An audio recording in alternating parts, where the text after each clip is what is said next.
Today we are going to discuss a topic you almost never hear about in the news, the growing national debt.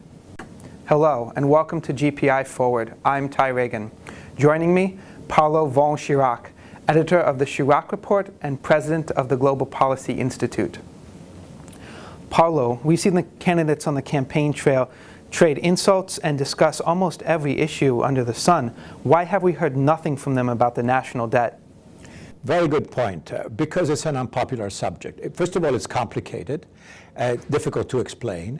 But again, talking about the national debt in a serious way would mean you have to talk about what causes it.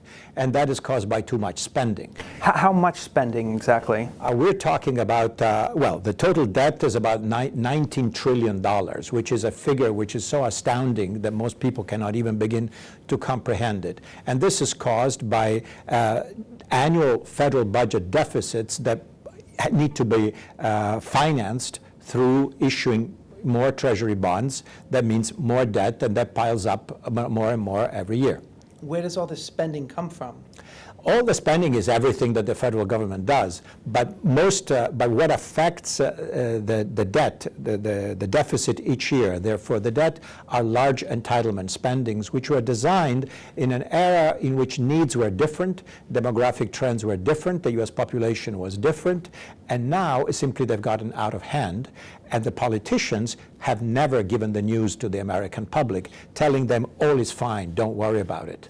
Sounds like you're suggesting removing the safety net from the poor people in the America, though. Not really, no. Of course, there are real needs that need to be met, and there is some kind of a social contract, if you wish, whereby people pay through taxes that give them, especially when they retire, benefits which include primarily Social Security and Medicare. Then we've got Medicaid, which covers poor people, regardless of age, who cannot afford medical services. The problem is that what people pay into the system simply does not match what is taken out, day in and day out, and that is one of the drivers of the national debt. Now, besides politicians telling their constituents the hard truths that they might not want to hear, what else do we have to do to begin to get a handle on this national debt?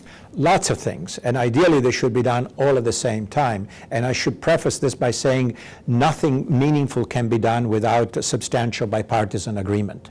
And certainly the present political climate, unfortunately, is not propitious for this. However, if we want to go through the list, we got to talk about tax reform, which really means simplification of the US tax system, whereby economic activities can be oxygenated more, if you wish, and increase taxes for some people at least, so that we increase revenue and therefore diminish the shortfall between spending and revenue. Okay, so pay some more taxes. Yes.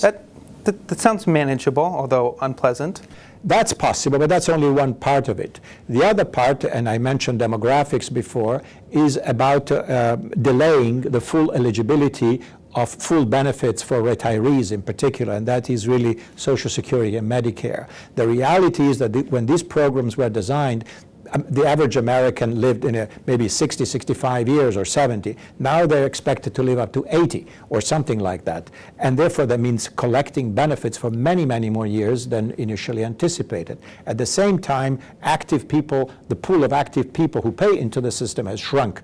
So that changes the dynamics. You're talking about modifying promises the government's made, though, to people in the form of Social Security. Yes, definitely. And this is where politicians need to be frank and try to create a sufficient national consensus whereby, with a measure of fairness, whereby that nobody is stuck with the bill entirely, that every American, rich or poor or middle class, have a sense that everybody is called upon to make some sacrifices, but not in an unfair way, then it's possible to address these issues in a way that are actually meaningful and that can impact the future growth of the debt.